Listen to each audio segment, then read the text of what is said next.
Welcome to Because the Beatles, the podcast about the Beatles, everything about the Beatles, 24/8. I'm Allison. And I'm Erica. And before we start, please be sure to subscribe on iTunes or wherever you get your podcasts, or stream us on Spotify. And if you're enjoying BC the Beatles, please feel free to leave us a preferably 5-star review so other Beatlemaniacs can find us. And also don't forget to follow us on Facebook, Instagram, and Twitter. We'll be posting videos, photos, and more from this episode and beyond. And don't forget, you can always email us at BCTheBeatles, it's because the Beatles, spelled BC the Beatles, at gmail.com. And this is our second special episode of Beatles Book Club, hashtag Beatles Book Club on social media, where every month or so we read a different Beatles book and invite our listeners to read along with us. And during these episodes, we discuss the book and answer questions and comments that we get via social media or email. This month, though, is particularly special because we're so excited we have the author of this month's book with us to discuss the book. So exciting. And he is a doll. He's the best. We love Rob. We met him just about a month ago at the White Album Symposium in New Jersey, and he immediately agreed to come on the podcast, and he is just the best. He's so fun.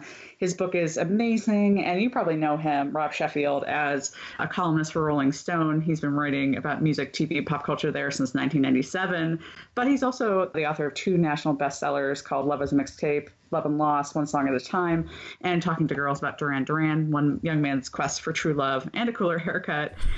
He's also the author of On Bowie, a great book, obviously, about David Bowie, and this month's book, Dreaming the Beatles, The Love Story of One Band and the Whole World. And he lives in Brooklyn with his wife. We're going to welcome Rob in a second. But before we do, this book is a collection of essays telling the story of what this ubiquitous band means to a generation who grew up with the Beatles music on their parents' stereos and their faces on t-shirts. What do the Beatles mean today? Why are they more famous and beloved now than ever? And why do they still matter so much to us nearly 50 years after they broke up? Dreaming the Beatles tells the story about how 4 lads from Liverpool became the world's biggest pop group, then broke up, but then somehow just kept getting bigger. At this point, their music doesn't belong to the past, it belongs to right now. This book is a celebration of that music, showing us why the Beatles remain the world's favorite thing and how they invented the future we're all living in today. It's a book about not only the Beatles, but the Beatles through the lens of the fandom, specifically the second and third generation fandom. Rob himself is a second generation fan, and he, in addition to being super enthusiastic about the Beatles, he really looks at how the Beatles themselves shaped his life and the lives of fans and the lives of so many musicians who were consciously or unconsciously motivated and inspired by them. right, and obviously this is something that we really identify with ourselves, not being first generation fans, and something that is really special about the book is it speaks to our experience and experience of people like us, and how, as he says in the book, our Beatles have outlasted their Beatles, meaning the Beatles, which is really fascinating. So without any further ado, here is Rob Sheffield.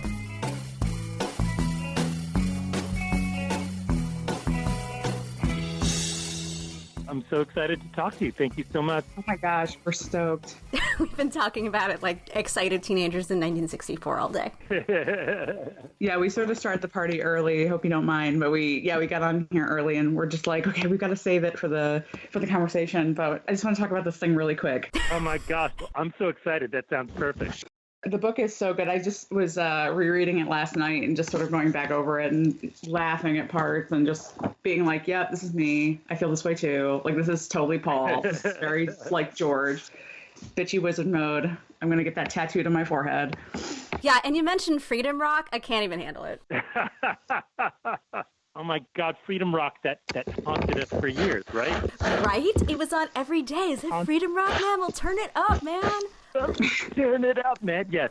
And of course, we all thought, I'm never going to turn into that person. Uh-huh. You know what? Yeah. I still hear Horse with No Name after Fire and Rain because that's the order it was on in the Freedom Rock commercial. Just saying. I'll never get rid of Freedom Rock. Oh my God. The lingering traumas of Freedom Rock. But you know what? That was one of the most wonderful things about this book was that it was from a next-gen point of view. And this is one of the things we were talking about, like, we consume the Beatles through these like intermediate things, like the complete Beatles. Like we heard these songs through things like Freedom Rock, and to hear somebody talking about the Beatles, writing about it in that way and using those references was such a connection for me as a second gen fan. It was so cool. Oh my gosh. Well, thank you. That means a lot to me. It's funny how we grew up thinking that, we kind of missed the real story because we weren't there for the first part of it. And it's like, no, actually we had the real story. It was just a different story. Well, I mean, some, first gen fans would agree with that, that we did miss it, but you can point to this book and say, no, I mean, here are all the reasons why the Beatles are still current and why, our story is just as valid as yours, even though we didn't see them on the Ed Sullivan Show in real time. Absolutely. Let's just get started here. So, Rob, we all know you obviously from your writing and from Rolling Stone and your other books, which are wonderful. So what's your Beatles story? You talk in the book about discovering them through Help. So it's super fascinating. That was sort of your gateway. Yeah, Help was my gateway, which it's not really supposed to be anybody's gateway. It's the first time I saw Hard Day's Night, I thought, this is the Beatles? Why are they just in one building the entire movie? Why aren't they like flying around the world having adventures in the Bahamas or the Swiss Alps? Why aren't they getting blown up at Stonehenge? Love it. But Help, I still remember seeing, and it begins with that black and white footage of the band singing the song Help together in their black turtlenecks. And it's funny, and I still remember such a vivid image. Like, I was like, wow, this is like a group of young men who are talking to each other about these intense feelings that they're having. And the way that the Beatles sing to each other in that song, the way, they're sort of encouraging each other to sing and tell their story together, that was just so mind-blowing for me. Help actually plays a really large part in my own coming to the Beatles. So I came to the Beatles through the Yellow Submarine soundtrack, not even the soundtrack, the song track, the blue cover, which is pretty random. I became a fan in 2000, which I know sounds ultra modern, but back then it was like a wasteland. So I liked this album, and then I went to the library to see what I could get of the Beatles, and the only thing I could find was Help on VHS. So that was my like visual introduction to the Beatles, which is pretty fucked up too. Oh my gosh, that is absolutely great. And I feel the opposite than both of you because I loved A Hard Day's Night. That was my first. And then I saw Help and I was like, what is this? They're in color. Everything's weird. They're all over the place. And I couldn't get into Help for like 10 years after that. They're really different movies and really different personalities. For me, Help, I just thought, wow, everything on screen, everything about this music and about these people, I just want to be part of it. What do you think attracted you to that? What made you obsessed with the Beatles? I was a 70s kid, and 70s kids, we love the Beatles. My sisters and I love the Beatles, and it's funny, our mom and dad would joke with us, don't you know that band doesn't exist anymore? Don't you know they broke up? Don't you know they're finished? And that was something that was very strange for adults, I think, all through the 70s, that the Beatles were still so alive for those of us who were little kids. And it was certainly very frustrating for the four Beatles themselves, who kept releasing solo albums. And Ringo would say, doesn't anybody want to talk about my new single, Cooking in the Kitchen of Love? Why do people still want to talk about the Beatles? And it was strange and bewildering for the Beatles, too. There was really no map for them. But we were the first generation that came to it with the whole story in place. So growing up with the Beatles after the fact, it meant that we had the whole story with us. When you have the story presented to you as a complete unit, as opposed to growing along with it, you kind of pick and choose your Beatles as you personally change and evolve and have different life circumstances. Rob, you talk about that a lot in the story, especially with relation to girls and some of the more complex emotions that the Beatles ended up expressing as they went on. What do you think about that versus the, living in time with the Beatles experience? If I'm being totally honest, I feel bad for people who heard the Beatles in the 60s, so they didn't get to have the red and blue albums the way that we did. I was like, oh, these poor souls who had to listen to Eleanor Rigby, and then they had to wait a whole year to hear Strawberry Fields Forever. Right? That would have been torture. It's funny, the red and blue albums were so crucial. I still love them. I still listen to my copy of the blue album. I was terrified of A Day in the Life. I thought that song was just too scary for me.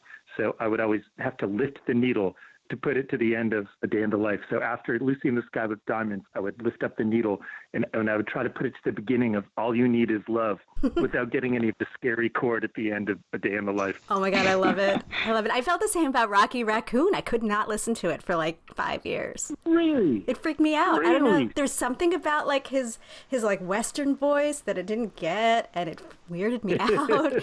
Yeah, no, it's one of my favorite songs. I love it so much, and it's one of the highlights of the White Album for me for some reason, but then I could not. That's so funny. I wish I had a scary track to contribute. I think I was brave. We're so brave.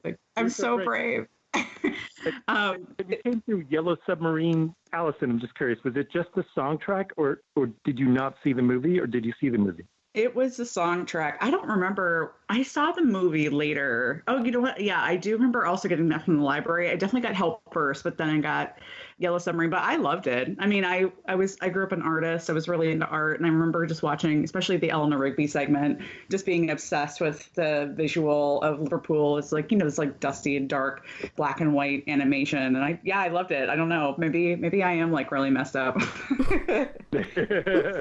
But I didn't come through the soundtrack though, so that may have, if I had done that, I may have had a different sort of sense of scariness, like with George Martin's score. True. The soundtrack has songs from all over the period, though. It's like, oh, here's a friend who reminds us of Nowhere Man, and they do Nowhere Man, and then they do.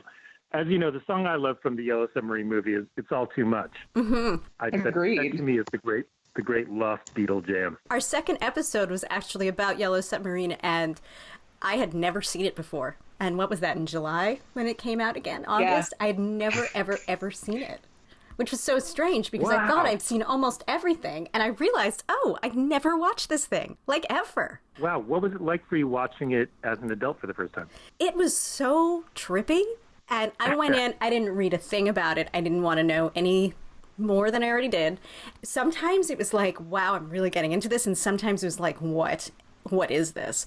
But for the most part, it was trippy and it was cool. And like, I think I actually squealed when the real Beatles showed up because I didn't know they were coming at the very end. Wow. And it was amazing, but it was so much fun to like now have a new Beatles experience. I hope there's more things like that I haven't seen. It was so good. Did you see it, Rob? Yeah, I did. And it was much better. I mean, Yellow Submarine was never for me as huge as A Hard Day's Night and Help. So going back and seeing it this summer for the first time in many years was a really fun discovery. I was surprised how much of it had totally never sunk in for me. I think that's one of the wonderful things about the Beatles now and being able to keep reliving it over and over again is that as you change and as you mature and your life changes, you hear things very differently and you can almost discover things brand new that you've known your whole life just because of the place you're coming from as you experience it again.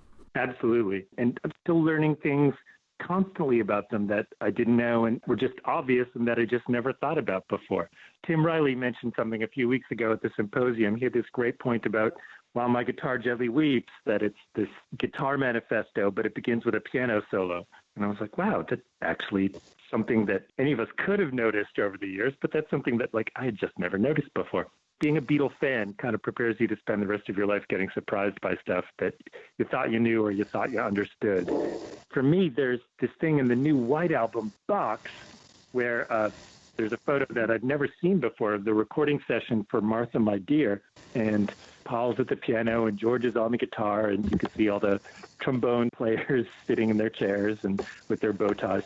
And the photo is taken by Linda McCartney a few months before she became Linda McCartney. She was still Linda Eastman at that point. But just completely mind-blowing. Linda was in the room when Paul sang Martha, My Dear. That completely changes my whole worldview. I have to go back and relive, my entire life's experience with Martha, My Dear, like song I've always loved.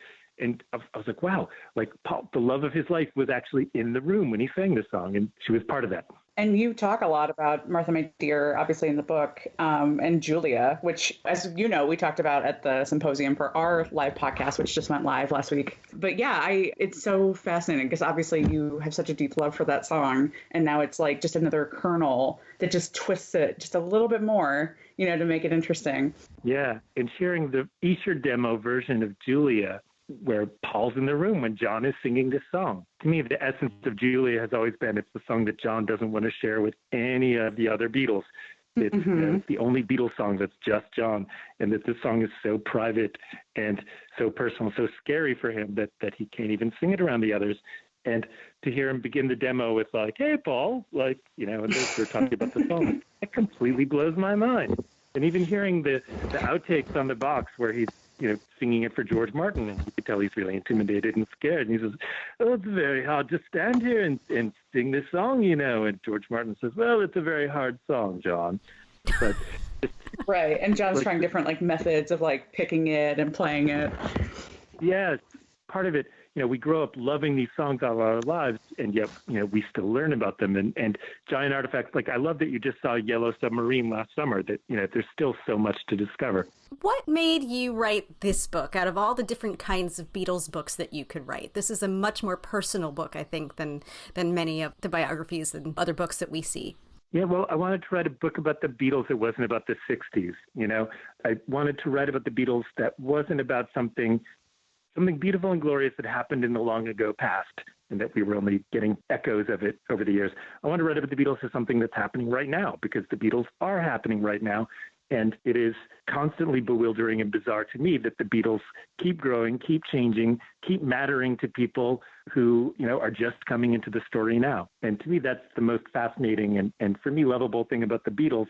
It's one thing that they were the biggest band of the 60s, but what the crazy thing is that they're the most popular band now, and that they're more popular and beloved now than they were back then. I think one of the most interesting parts of the book is when you go through 26 songs of different genres that are influenced or Beatle-esque in some way, which is so fascinating because it's not just the Beatles or the Beatles through your eyes. It's the Beatles story through the Muppets to the Bangles to Kendrick Lamar, and it's a reflection of how the Beatles influenced each of these artists, so their Beatles story too. And it's just it just ripples throughout not just our fan community, but in so many places that we never would really even look for it. Yeah, it's really amazing. It's funny. I still remember when I heard that Kendrick Lamar song where he's talking about Paul McCartney, Control, which he had only guest rhyme on that. I guess it was officially a Big Sean song, and Jay Electronica's on it too. And I still remember I was walking down 6th Avenue in New York and listening to that on headphones, and I heard Kendrick say, "Blessings to Paul McCartney." And I said, "Whoa, wait a minute here." And I just had to rewind and listen to it again. And I thought, wow, that's really badass. It's one thing for Lil Wayne to compare himself to John, but for Kendrick to say I'm Paul, that is completely mind-blowing to me. And that's, part of the Beatles story is that they go on changing and they go on mutating because their music just keeps growing and keeps reaching more people. I really liked how you also referenced throughout the book people like Taylor Swift, like One Direction, these people who aren't necessarily part of the Beatles narrative for a variety of reasons. A lot of writers disclude them on purpose because they sort of write them off as not even being in the same arena with the Beatles. But I love how you contextualize the Beatles with these people and juxtapose them in such a way where it's like, okay, well, the Beatles led to Beyonce, and Lemonade, could have been a Beatles concept 50 years earlier. I think that's amazing, especially for some people who are still pissed off that Paul had the audacity to collaborate with Kanye. It's sort of here. It's like, hey, look, it happens all the time. Yeah. He never wanted to be the kind of pop star who's just, in the past. To me, it's mind-blowing, and to me, something very much to celebrate, that every new generation of pop stars, that they have their own Beatles and their own Beatles canon. And it is, to me, kind of beautiful. I mean, it's kind of natural that especially for those of us who became Beatles fans after the group broke up, and there was this sense, there's this great quote from Elvis's manager, Colonel Tom Parker, after Elvis died. And they said, "So, Colonel Tom, what are you going to do now?" And he says, "Well, I'm just going to go right on managing him." And Elvis turned out to have, that kind of blockbuster afterlife that nobody had before. But with the Beatles, it's the same thing, that it must have seemed to everybody in the 70s. And you go back and read what people were writing about the Beatles in the 70s and the songs that people were singing about the Beatles in the 70s. And there's something mournful of oh, this beautiful thing, why did it have to end? And the strange thing is that it just doesn't end and didn't end. Yeah, and one of the concepts you introduce in the book that I really loved is the whole thing of private Beatles versus public Beatles, because I think that's sort of a modern concept. maybe more publicly modern. I think people sort of address it more. But Eric and I were talking before we started recording about how like we'll be out in public and somebody will mention like a very like surface level Beatles fact, and we'll have to suppress it within ourselves to be like, yeah, but here's the whole story. Oh my God, like, we host a Beatles podcast. Like I've been reading about this shit since I was like 15, and let me tell you everything. And it's sort of just to nod along politely is sort of sometimes insufferable. It's kind of painful. Just sort of keep it down inside. For the true geeks, we have to learn to do that sometimes. Yeah. I know. It's a real tragedy. But for the true geeks, it's really amazing because my Beatles are not your Beatles, are not Allison's Beatles, and we can discuss endlessly about the differences between, my George and your George, which, given the fact that we have access to the same material, even though it's vast, are so different. And it's so interesting how we can put so much of ourselves onto this band and, interpret the songs through that lens. You said something in the book that I love that said, "Tell me you're Paul McCartney and I will tell you who you are." That's one of my favorite things that I've read ever, because it's so true. And now I'm thinking about everybody I know and how they react to Paul. And I'm totally doing that. And it's weird that people don't argue about the other three the way they argue about Paul. If you're in the mood to just start an argument, Paul is the Beatle you bring up. And it's really wild that people have such wildly conflicting feelings about Paul. And he's just got this absolutely unique in human history combination of extremely pronounced traits. Seeing him just a few weeks ago, I saw him on stage in Austin at Austin City Limits. And, it was a very hot day. It was Texas. It was sweltering. It was humidity. People had been standing and in many cases waiting for their spot for this Paul McCartney performance for hours. And Paul came out and the heat just did not affect him. He just could not wait to get out there. He could not wait to play as long as possible, cramming in as many songs as he did. He hates to leave the stage. It's inspiring, but it's kind of scary. Yeah, it is. I wonder if that's why, because, if you look at John versus Paul, John wore his life on his sleeve in such a more open way than Paul did, but maybe it was Paul's willingness to cover things up that make him such a polarizing figure in a way that maybe John isn't. I'm not sure. It's funny. It's kind of poignant that for John and George especially, that they spent their early 70s thinking like, oh boy, now I can make all the records I want to because Paul isn't butting in and Paul isn't giving ideas and Paul isn't, saying like, okay, let's get to the studio on time. And that for both of them, it was really surprising that it was just a lot harder to make records without someone like Paul just nagging you to get to the studio and making sure you finished your songs and, giving you ideas about how it could be done differently. All the things that drove them crazy about Paul, it was just a lot harder making music without that. Well, as you said, every John kind of needs a Paul. Absolutely. I think one of the things about Paul that one of his more charming or one of his more blessed traits is the fact that he could kind of fly under the radar. Paul gets away with a lot of stuff because for a lot of the population, he's the cute one. He's the whimsical one. He's the one who writes the granny music, as John would say. And it's like, no, if you dive deeper, you see that Paul was like behind the switchboard a lot and controlling a lot of stuff. And even when the Beatles didn't realize it themselves. And that he was someone who always had a new idea and the energy to follow through with it, which is something that it's still kind of astounding, like how much energy he has for entertaining, for making records, for finishing songs. Egypt Station, which I love, it's a great record. It was a number one record. That drive to keep proving himself, which he just does not need to do. It's not like he needs, new songs for people to show up at his tour. It's more the opposite. People show up at the tour, they want to hear Yesterday. People aren't necessarily showing up singing, oh, I really hope he does. I want to follow you. Okay, I am, but that's just me. Okay, all right. I'm glad you are. But he still does that Kanye Rihanna song. He still does that live. He's so proud of it. He loves telling the story of how he wrote it. And it's funny because when he does that song, you think, I don't know if Kanye is still doing this song. I don't know if Rihanna is still doing this song live. But for Paul, it was such a point of pride that he is not banished to the old people table. He wants to be very much part of the pop moment. And that's been a constant through his entire life. I think John unfairly gets a lot of credit for being the avant-garde Beatle, but Paul was so ahead of that. Paul was doing that in his attic apartment at the Asher's house, before John even met Yoko. He was getting into the avant-garde sounds.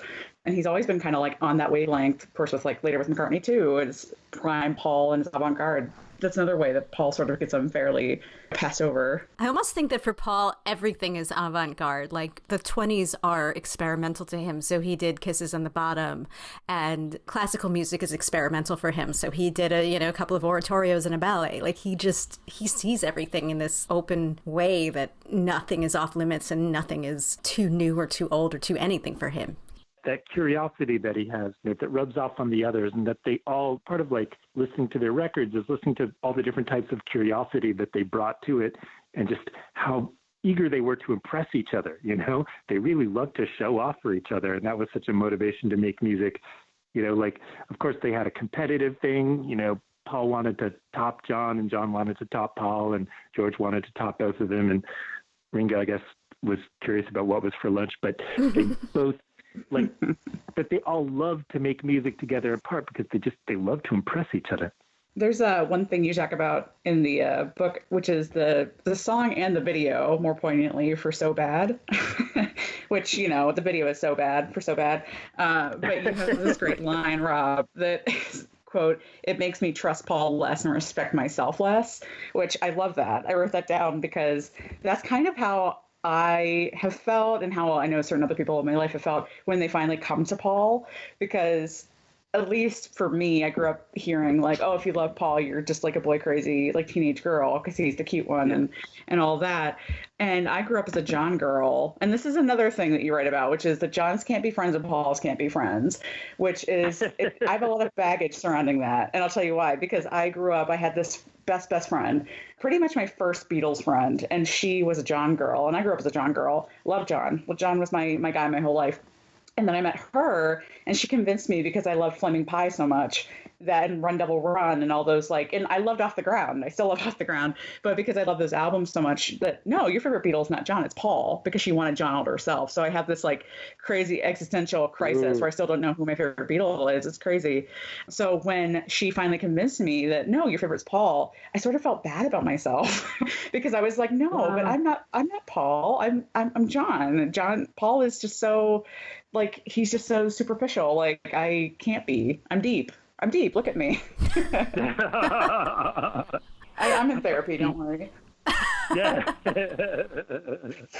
But I think that's probably a familiar pattern, that you go in and you grow up being told, oh, John was the tough one and Paul was the cute one. And the longer you live with the music over the years, it's actually John loved to be cute, and Paul loved to be tough.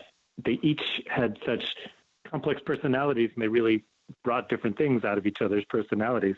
But I grew up being a teenager in the 80s, which was a very anti-Paul time, in part because of songs like So Bad, which was a song that I loved, but it was a song that he clearly just got to a point where he was yeah, I'm not going to work any harder on that song.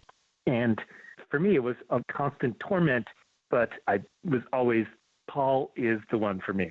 I loved them all, but it was a very contrarian and isolated stance in the 80s, but I just thought Paul is the one for me. A song like For No One, which is a song that really just nobody else at all could have written. Martha, My Dear, another example, just songs with these emotional extremes that only Paul could visit. I think the deeper you get into it, you start kind of having those crises of consciousness that, I have been a Paul person all my life. Do I have this John in me? Do I have the Paul in me? And you kind of see them for more than they are the deeper you go, which is probably why 50 years is not even close to enough for most of us. I want to talk about two songs that you hit on, and I need you to explain yourself, Rob. First of all, it's Got My Mind Set on You. Tell me why words cannot describe its wretchedness. Oh my gosh. Okay, if you were a Beatles fan in 1987 and it was whoa, okay, the good news is George has a new album out. The bad news is the hit song is I Got My Mind Set on You, which sounds like absolutely rock bottom, terrible parody of the worst of big money 80s pop. The lack of melody and the blaringness and the repetition of it, it's a song that I just have never been able to warm to at all. tragically. I was at the peak of my George fandom when that song came out, and that song was absolute torment for me. The animatronic taxidermy in the video didn't really do it for you? I thought, George, if this is your video, you could stand up. You don't have to sit in an armchair by the fire. Literally sit in an armchair by the fire during this video. And then there's this break where it pulls back and his body double gets up to do a funky dance. And it's like, do they really think that they're fooling us that George is doing this funky dance? So is it better or worse than the video for So Bad, which is the bottom of the bottom? Well, I have to say, the video for So Bad, it's a emotional experience for me because Paul is turning on the charm in that video, and it works on me. I'm not made of wood. The charm that he turns on in that video, it absolutely works on me. And it horrifies me that he's trying to manipulate me in a way that's kind of offensive to me. And yet the fact that it's effective is part of what makes it. Yes, exactly. If I were able to resist Paul's charm in that video, I would not have such a emotional response to it. But he's got Linda in the video and Ringo in the video. And that's cool. They're a long-time part of Paul's story. And then he puts this sideman on there and puts him in a Beatle suit just so he can have four people to reenact the Beatle poses. And that seems just so disrespectful to the Beatles and so disrespectful to me. And it hurts my feelings. And yet it really works, when he turns on the charm, when he looks at the camera to sing that song, which is such an incredibly beautiful song that is completely forgotten and completely written out of Paul history, like so many of the hits he scored along the way. It's funny that for me, so much of what I love most about Paul and what I agonize over about Paul, all there in that one song. Oh my God, I love it. Well, speaking of Paul and a lot of agony, you really hate My Love. And that's okay, because a lot of us do. I wrote down this incredible phrase that you use, which is "suck Sunday," and I'm totally going to steal that. Because I think that's that's definitely me whenever Paul plays it live in concert. I'm sort of like, oh God, again. Oh, Do we have to, Paul? It's funny because Paul was so great at writing that kind of song. I saw A Hard Day's Night a few weeks ago. I hosted a screening in Austin. And the part that always takes my breath away in that movie, apart from all the parts that are really funny and really exciting and really inspiring, but to me, like the part that's so moving is when they're singing "And I Love Her." And it's the one song where nobody's being funny. Everybody's got a totally straight face and they totally mean it. It's kind of beautiful. And the way Paul sings that song, and it always reminds me of Linda. And it's funny that when he sings that song and when he filmed that scene in that movie, he was still a few years away from meeting Linda. He didn't know that that the love he's singing about in that song, that he's going to find it in this person, but he knows that she's coming. And he sings about it in ways that seem so sort of emotionally extravagant from, a 22-year-old pop star when he says, like, I know this love of mine will never die. And it's like, well, that seems like a tough promise to live up to. And that Paul McCartney was the one 60s pop star of his generation who actually meant those words when he sang them. And that, when he met Linda, those words came true, and that he was able to sort of live out the promises in that song in ways that nobody watching that movie in 1964 would have had any way of guessing how much Paul was going to live it out. I think that's one of the lovely things about Paul. Maybe that's why I can't get enough of Paul, is that he did do that, and he did give up the glam rock lifestyle that he probably could have had, and all the women he could have had. He wanted that life with Linda, and he chose it, and he went full speed ahead. Unbelievable. Yeah. And when people talk about Paul as an emotional lightweight, and I'm like, absolutely no. Like, he met Linda and he said, yep, this is the one for me. And then it was all done for him after a fairly active career, like philandering. He was completely done. And he just decided, this is what I want. And he didn't even worry about it. And they never spent a night apart until he went to jail. And there's just absolutely no story like that comparable in his generation. Not in the other Beatles, compared to like any of the Stones or the Who. You can't even compare it to other rock stars. There's just no other stories like that from that generation. And that Paul was someone who just, he was wired differently from other people and was capable of making an emotional commitment like that with the emotional follow through for it. You said something in the book that really resonated with me. You said all four Beatles were surrogate dads to 70s kids, which is partly why we fantasized about them so much. Being an early 90s kid, I felt the same way about them too. And you said something else that was related, was that I will never be older than the Beatles were at certain times in their lives. Oh, Like, yeah. you can, Same. there's something about their agelessness that even now, like, I don't see them in A Hard Day's Night as 22 years old. It's timeless, and they'll always have that I think surrogate dad quality, no matter how old we get and how old they get. Yeah, it's funny. I actually had a thought yesterday as I was leafing through your book again. There's a photo of George in it. And for the first time, I think maybe not in my life, but recently I looked at him and I said, God, he looks so young there. Because usually I look at the Beatles as 22-year-olds and I'm like, oh, they're older than me. And I'm in my 30s, you know? I listened to a song like Ticket to Ride, or Long, Long, Long is another good example. Like, to me, the boys in that song, they are older than I am. That's one where I'm a kid and they're the grown-ups.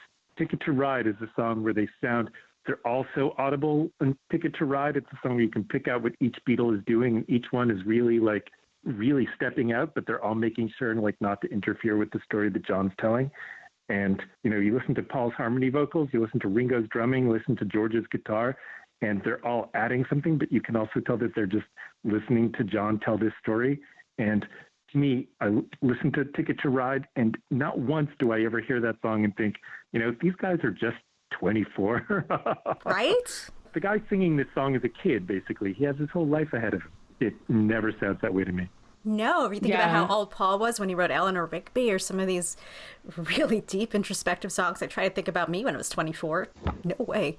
Not even close. Yeah. I kind of wonder always, where did that come from with them? I imagine with John and Paul, of course, it comes from this shared history of these really tragic things that happened, a lot of abandonment, a lot of death, a lot of heartache. And it's like, man, at 21, these kids had seen more than people in their 40s and 50s have seen. I always think of them as kind of mentoring me, even though they're 20. Even at a really young age, they were looking for different ways to be adults than the models that they had, and that they were looking for especially for different ways to be male adults, not repeating patterns of the past. I do talk a lot in the book about Rubber Soul. I really have an intense fixation on Rubber Soul, but just, the way that album begins with, John and Paul singing together, I asked a girl what she wanted to be. That's still such a shocking opening line to an album. The Rolling Stones certainly never began an album or a song that way. They certainly never asked any girl what she wanted to be. It was something that the Beatles were very early on, for whatever reason, they were really emotionally invested in looking for new ways to be adults and just not repeat the patterns of the past that they inherited. Right. And speaking of the subject matter in those songs like that with, the girls and that, you brought up something when you were talking about the Martha, My Dear and Julia sort of dichotomy, which is, I believe it's in Martha, My Dear, you see yourself as the girl or Martha, and then Julia, you see yourself as John. And that made me think, what do I see myself as in Beatles songs? I never really thought about it. And that's a super interesting concept. It's funny for me to listen to Martha, My Dear, and to go back and forth between Martha, My Dear. It's not like Julia. In Julia, John is like, I have something really, really heavy to tell you, and he opens his soul. And with Paul, someone is having a rough day, is in a melancholy state of mind, and just trying to cheer them up and just trying to brighten the moment for them. I can go back and forth between Paul and Martha, but going back and forth between John and Julia is very intense. That's a very, very intense emotional difference between those two songs, and yet it really sums up the whole Beatle dynamic in two songs. I guess I just never thought about myself within that context, sort of am I the one that they're singing to, or am I the one singing the song? Which is something that now I'm going to have to just go back and listen to the whole Beatles catalog and try to decide again. So there goes my next month and a half. I've always loved Martha, My Dear, but you gave me a new appreciation for it. Now I'm kind of seeing it as this singing in the rain grand musical moment. I love it, even though it's about a dog. I love that song. Martha was a very beautiful part of Paul and Linda's life. And it's funny, I'm kind of obsessed with Martha. She's definitely my favorite rock and roll dog.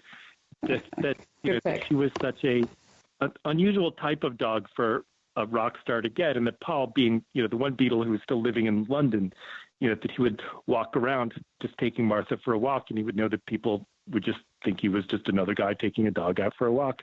And the connection between Paul and Martha, in the rare occasions when Paul talks about Martha, he implies that John was a little jealous of Martha, that Paul gave such unconditional love to this big, shaggy, demanding animal. John always said he was really surprised that Paul had such an intense bond with Martha. One thing I wanted to bring up is throughout the book, Ringo sort of pops up here and there, as he does. I think in general, that's a fair statement. Here we go. Okay, Erica. Well, Erica knows where I'm getting at this. So, Rob, I know we're new friends, but there's something you should probably know about me, which is that I don't really like Ringo a lot. So, in fact, I didn't hear that. I think there was a buzz on the line. There was a buzz. Okay, good. Let's just pretend this phase of the conversation never happened. Okay, well, but now I'm going to say something nice because by the end of the book, I was reading the part where, to dissolve the Beatles or whatever, they send Ringo to Paul's house with the envelope, and Paul goes apeshit on Ringo and starts, wagging his finger in his face and saying mean things. And I found myself saying, wow, Paul, don't do that to Ringo. So you sort of made me defend Ringo a little bit in my own mind, which is amazing.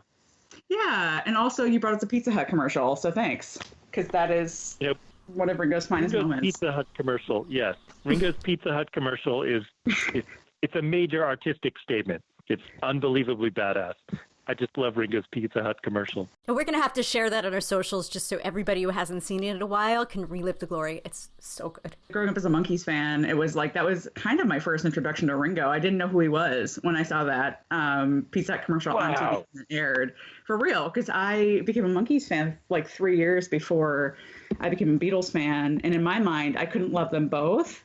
So I decided that I would love the Monkees and absolutely hate the Beatles. So I spent like 2 years trash talking the Beatles. I didn't even know them. So I was like, who the fuck is this Ringo stuff? Yeah. Maybe that's where it comes from. My deep-seated thing for Ringo. God, I love the Monkees. Love the Monkees. Still love them. Hell yeah. Why don't you love Ringo? So I've thought a lot about this, especially since we started this podcast back in the summer. It's not Ringo the Beatle. I like Ringo the Beatle, and I get his place in it. And it's not like, I'm not one of those people that's like, oh, he's a shitty drummer, because I think he was the perfect drummer for the Beatles. I don't like Ringo because I think modern Ringo is kind of a jerk. Like, I think he had a lot of balls to say, don't send me any more fan mail, and, I'm too busy, and I'm warning you with peace and love. Like, that was the moment where I flipped my Ringo switch. And then I saw him this past couple months at the Greek Theater here in LA, and I don't know, it was fine. Like, I enjoyed the show. It was okay, but I just could not get past the whole thing of like, he should be more, and he doesn't have to like love the fans or do meet and greets or that kind of thing, but at least don't make a video saying, I'm too busy for you, the people who have supported me my whole career, Yeah, maybe someday that can seem to you like just he had a bad day, which is how it's to me. Well, I have lots of bad days. I don't film them, put them on YouTube, and alienate like large portions of the population. Yes. Is all I'm saying. Maybe your opinion on Ringo is kind of slowly changing, which is one of my goals by doing this podcast, that I hope in the next year you will like Ringo. So we're getting there. We're getting there. Good luck. I mean, I did I went on a hike the other day and I listened to the whole of Ringo-rama. So I feel like that's my first act of charity this holiday season. You're getting there. To me, the Beatles, they really open their souls when Ringo is drumming in a way that they just, the brotherly warmth that he brought to each of the other three Beatles, and that even after the Beatles broke up, they still wanted Ringo drumming just because they felt emotionally they were in good hands. To me, it says a lot about Ringo that they were able to do their most honest singing when Ringo was backing them up. I always loved that line from John when they were recording Don't Let Me Down. And he was talking to Ringo about the drum intro, and he said, give me a big on the cymbals, but give me the courage to come screaming in. And to me, that's such a beautiful statement of what Ringo means to all of us. What he meant to the other Beatles, certainly, is he gave them the courage to come screaming in. Yeah, and I can totally appreciate that. Like I said, like my beef is not with Beatle Ringo. Like, it's more of a modern development, but I wholly appreciate and recognize his role within the band. And there was nobody else. Like, it was always Ringo. Yeah. Well, it seems like nowadays there's no way to separate the music from the people. We just can't anymore. It's been so long and we're so deep into it. I mean, I don't know if I've ever even said this in the podcast, but I have a similar feeling about George. I think that when I first got into the Beatles, I just didn't gel with his personality. I didn't understand it. And his songs were more on the curmudgeon-y side, and I just didn't get it. And I feel like the more I talk about George, the more I come around to him, but it's taken a long time to get to know his music because I felt like I didn't get the guy. Well, he's very emotionally demanding, isn't he? He really is. Curmudgeonly and withholding in ways that are sometimes really frustrating. Even when they're understandable, that doesn't make them any less frustrating. But to me, there's a George solo record I was listening to this morning, his self-titled record from 1979, which has a great, beautiful song on it called Here Comes the Moon. And it's funny because it's easy to just see the title and say, ha ha, George was a little short of ideas for this record. And he thought he'd do a little joke about his most famous Beatles song. And yet Here Comes the Moon is such a beautiful song. And he's singing about how he really does feel for the moon. And he sings the line, the moon is like a little brother to the sun. And I was like, wow, I guess George sees himself as the moon in this song. And that, he's overshadowed by the sun and the stars. Certainly by 79, Paul had left the others in the dust in terms of just his creative output. But, for George to identify with the moon in this really sweet way, and this really underrated, easily overlooked song, that to me is a very beautiful and typical George moment. Yeah, I love that. I love that album and I love that song. It's been a while since I've listened to it, but I remember first hearing it when it came out on the big George box set, I think in probably 10, 15 years ago. But I really like about George that, especially as I get older, I'm pretty dry and sarcastic in my sense of humor, and I just love his saltiness. Like, it just makes me love him more, that he was just so freaking salty. You could bring the bitchy attitude like none of the others. It was funny that they were all afraid of that, and that it did not stop. I was talking a couple weeks ago on the podcast about the Ringo TV special, the Ogna Rats thing, where George is sort of the narrator, and I think it's one of his finest moments. He's just hilarious. He steals the show. Nice perm too. His perm, he could out-perm the others, definitely. Best perm, George. In the John and Yoko Imagine movie, which I never saw until a few months ago, and I saw it on the screen. See, we all have our things. First time. It's so awesome. Oh, I can't believe I beat you both on that one. That's amazing. I feel good about myself right now. Oh my God, I loved it, and I came into it thinking that it was just going to be, some stoned home movies. So I was really surprised how emotional it was, how funny it was, how compelling it was. But there's this part where there's a surprise George cameo. Where we're in a hotel room, and suddenly George and Yoko walk through the door, and she's on his arm, and he's got his long beard. And we don't know that George is coming up to that point. And it was really funny. And that moment just totally took my breath away. And I was like, yep, George, he knows how to make an entrance. Some slight trolling there, but yeah, that's always a lovely moment in that sort of sequence of the parade of people. Yeah, I was like, we just saw Fred Astaire. It takes a lot to impress us at this point. They were hanging out with Miles Davis earlier in the movie, but the way George comes in and seeing Yoko on George's arm, really sweet, but also super impressive. Do you think at that moment that George was still secretly fuming that Yoko ate his biscuits? I think he was. I think he was always fuming about that. Hold on to that? I think George, maybe even not so secretly fuming. In fact, I wouldn't be surprised if he brought it up that day.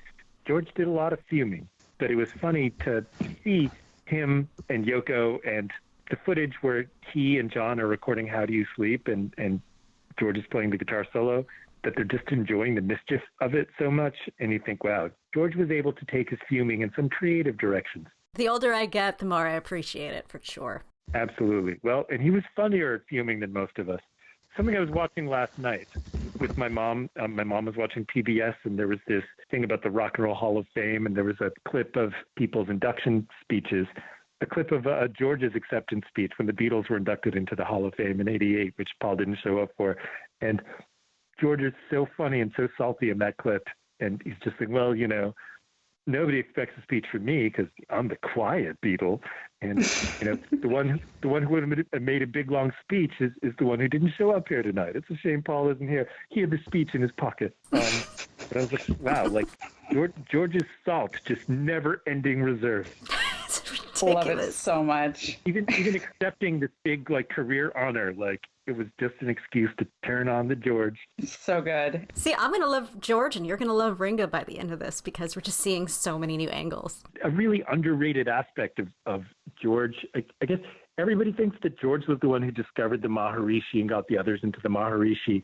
It's a really strangely undertold part of the story that it was Patty who got George into the Maharishi, and that he was into that stuff before he was, and that, Patty was the one who said, yes, let's check out this guy, the Maharishi.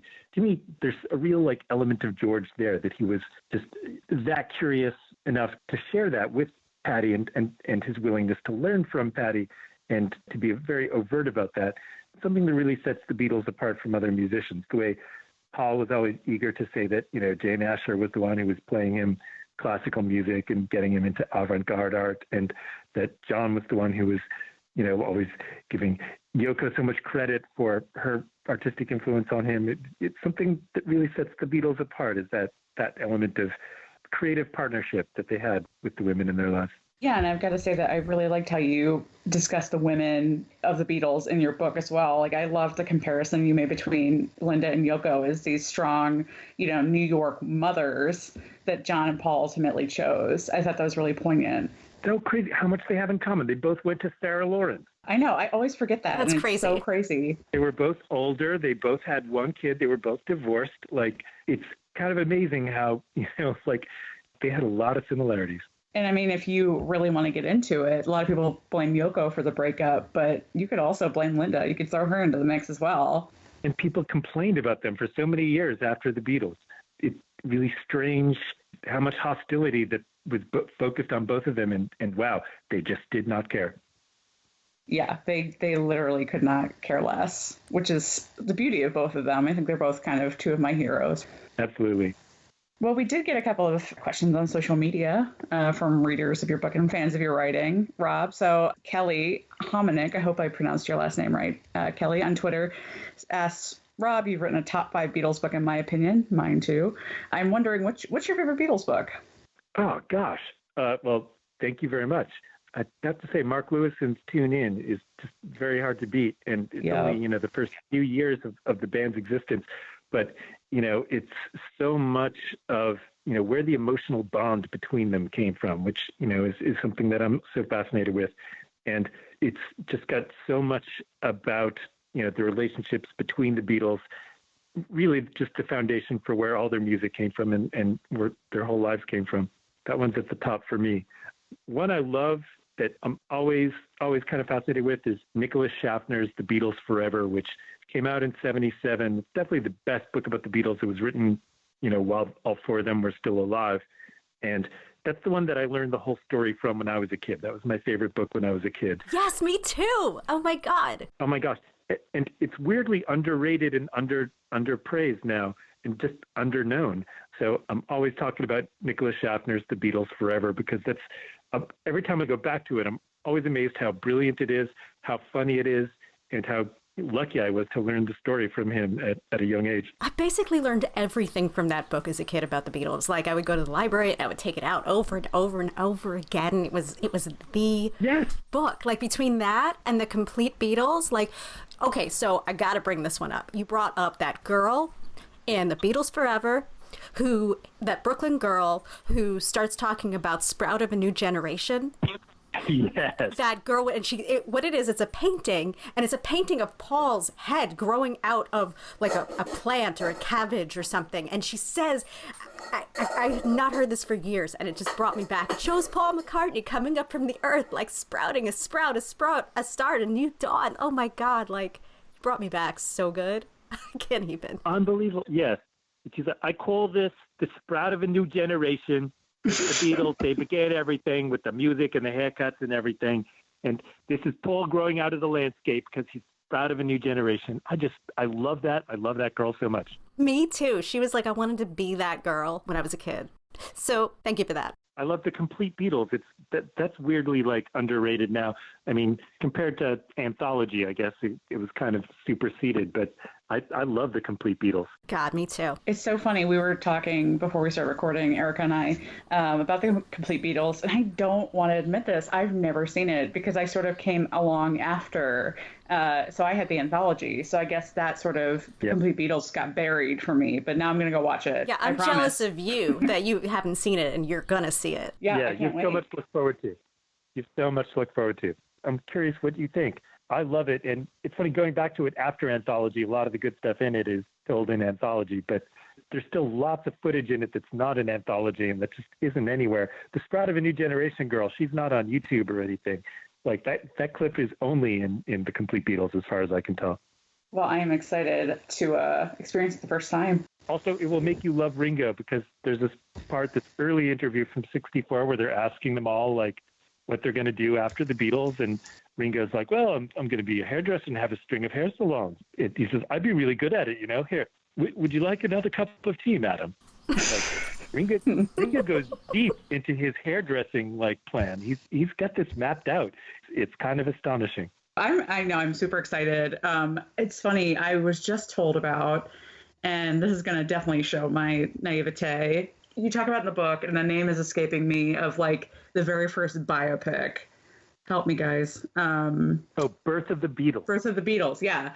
And I was just told about that when I was at South by Southwest this past year, and I was like, I've never seen that. It was on TV in 1979. Mind-blowing for me. It was where I found out that Brian Epstein was gay, among many other things about the Beatles story. For me, it's like I remember watching like Two of Us on VH1. That's kind of like my sort of plasticine upbringing of Beatles biopics. Well, that's a classic. I love Two of Us. I've seen that 20 times.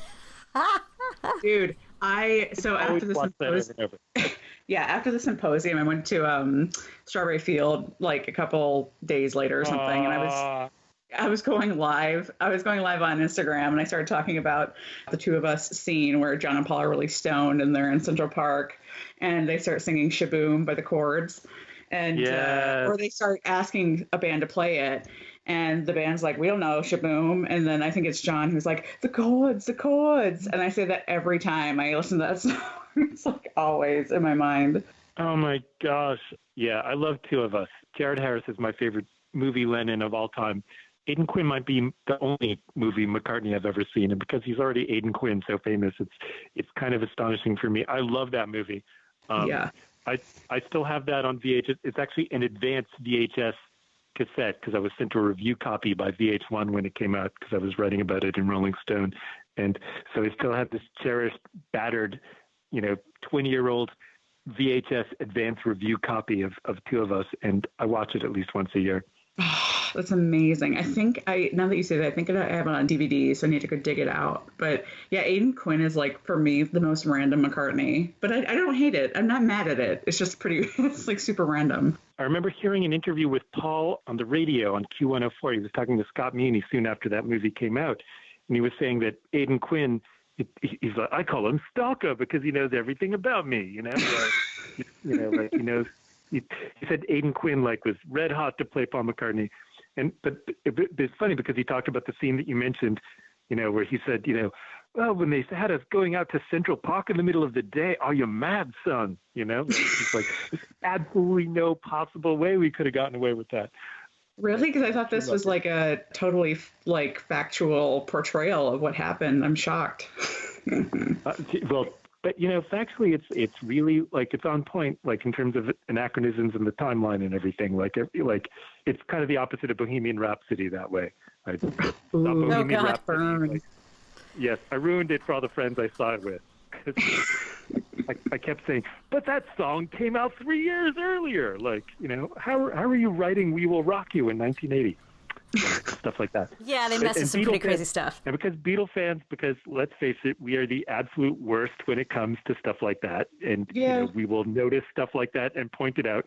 So I love that Two of Us was able to get the details where everything that happened could have happened. I respected their attention to the timeline. If nothing else, they got the look sort of down. There's nothing I hate worse than a Beatle biopic where they have Ringo in a 1965 haircut in 1963. It just, I hate it. Yeah. Did you ever see a movie called I Want to Hold Your Hand? Hell yes. Yeah. That's one of my favorite movies.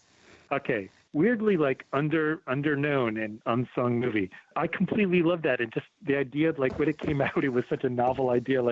Oh, here's a movie about a bunch of Beatles fans, and we're just the band. We're only going to hear their voices, while she's hiding under the bed in their hotel room. And that's a perfect example of what I was just talking about, because at the end, when they get in the limo, they all obviously have 65 haircuts. Ugh. Yeah. Beatles fans are tough in that department. I know. Come on, Robert Zemeckis, you could do better. Just saying. Also, one of them has an American accent. Oh, God. It was the American Beetle. Yeah. Larry. Oh, Jesus. Yes. Oh, my God. I love that movie. So we've got a couple other questions here, although we could talk about two of us and biopics all day long. Maybe we'll have you back when we do a biopics episode, because we have to do that. Yes. Immediately yes. following this. I want to talk to you when you do a complete Beatles episode. Oh, well, that's yeah, so no, we happening. have to, because it'll be like a My Yellow Submarine. Let's see here. So we got a question from Jeremy on Instagram. So he asks, what's the significance of Turn Me On, Dead Man? And I'm assuming he's talking about in the context of Paul is Dead, which we did an episode on that, 2 episodes ago, Erica? Yeah, we did. Yeah, and you did a fabulous chapter all about the Paul is Dead. Fun times. Yep. It's there if you spin it backwards, but as John said, I don't know what Beatle records sound like when they're played backwards. I never play them backwards. So growing up in the time of the vinyl white album, I did spin that backwards a time or two. It was a little creepy. Also, like all the clues and the idea that they were just there, and it's like something I loved about Nicholas Schaffner's The Beatles Forever was he just had a little rundown of the whole story and all the clues and how, yes, indeed, they were all random and none of them meant anything.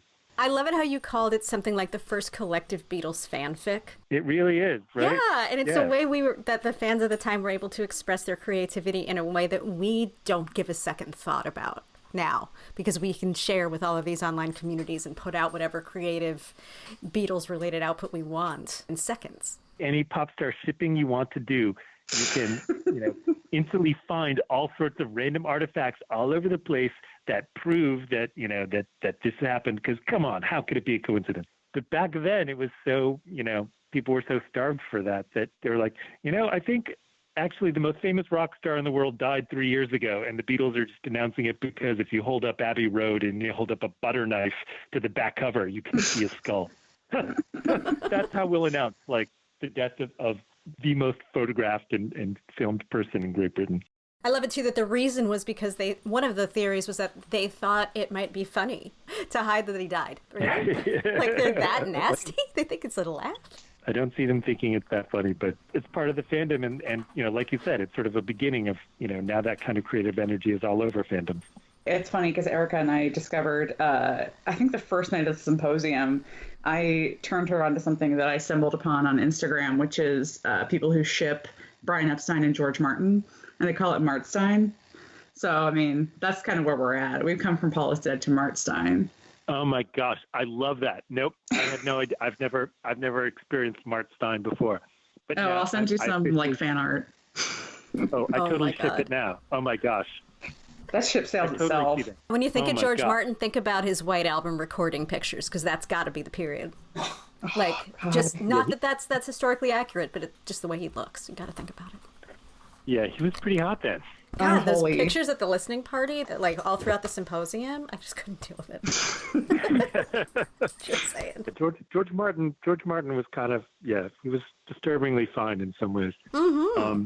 So now I'm totally down with the Martstein shipping. Great. So we'll have a Martstein episode and bring it back. We'll look for all the Martstein clues hidden in Beatle records. Oh my gosh, they got to be everywhere. The Ballad of John and Yoko is secretly about Martstein. I mean, you've got to hide your love away. We've never had a recipient for that. Oh, just saying. All right. You're going to be on our Martstein episode too. It's coming soon.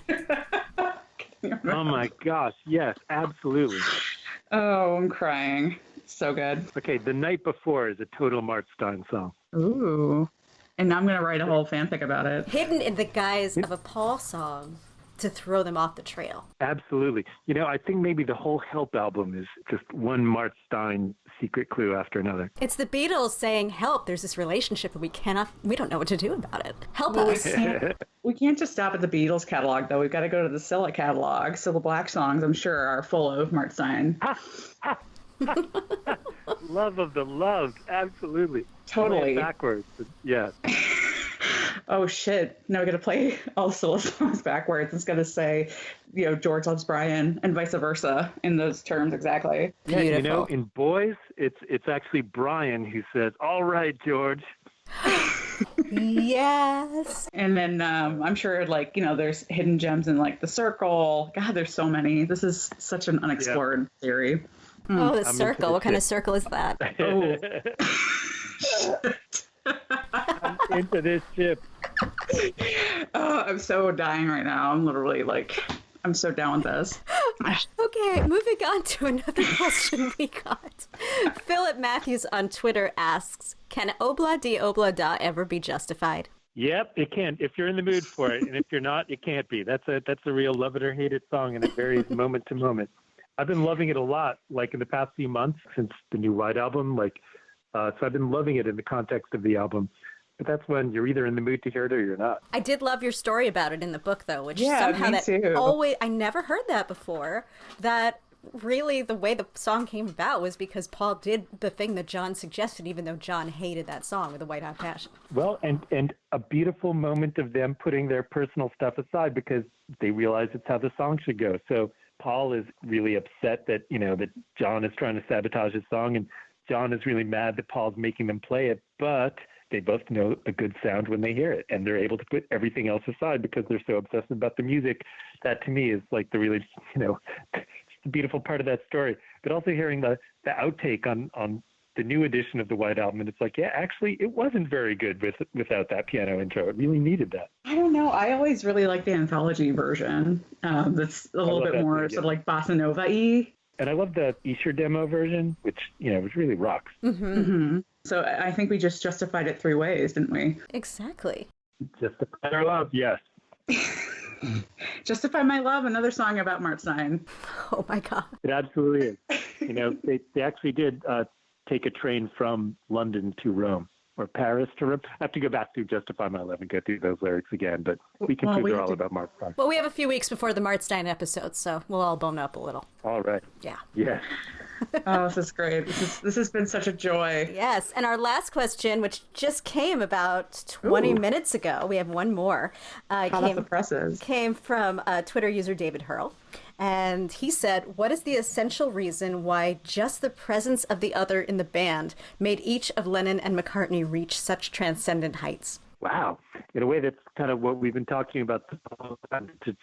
Having the other one in the room really brought out not just their competitive spirit, but their collaborative spirit. And they really wanted to impress each other more than they wanted to impress anybody else. And that's something you can definitely hear all over the White Album, even though they're all on their solo songwriting trips. But oh man, they are so eager to dazzle each other. That's one of the central themes, I think, of the Beatles in general. It's like, it only really works when there's four halves of a whole. 4 halves of a whole? 4 parts of a whole. That's not how math works. I like 4 halves of a whole, though. I love that, too. Yeah, that was going to be their last movie, but then they didn't make it. 4 halves of a whole. I've got a hole in me pocket. Love it. Well, thank you so much. So fun. Oh my God, this has been such a joy. Seriously. Thank you. This was a pleasure. Before you go, how can people connect with you online? RobSheffield.com. And there's also Rob Chef on Twitter with 2 Fs, and Robbie Chef with 2 Fs on Instagram.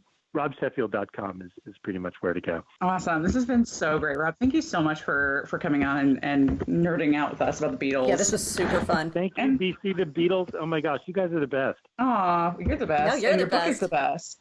Real joy to talk to you. Yeah, you too. Yeah, you too. And well, I'm sure we'll be talking soon. Absolutely. All right. Take care, Rob. Talk to you later. Thank you. Thank you. Bye.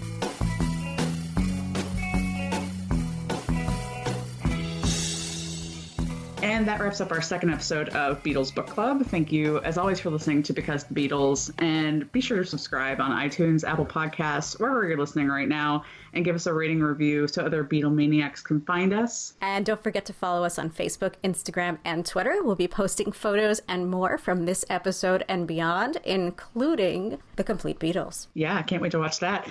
And we'll have more from Rob, I'm sure, on some upcoming episodes. Thank you so much, Rob Sheffield, again, for guesting and for talking to us about the Beatles. It was the most fun time we've ever had. Yes, this was the best episode. Thank you so It was much. The highlight, for sure. And stay tuned for the next episode of Because the Beatles, and we'll see you next time. Bye. Bye.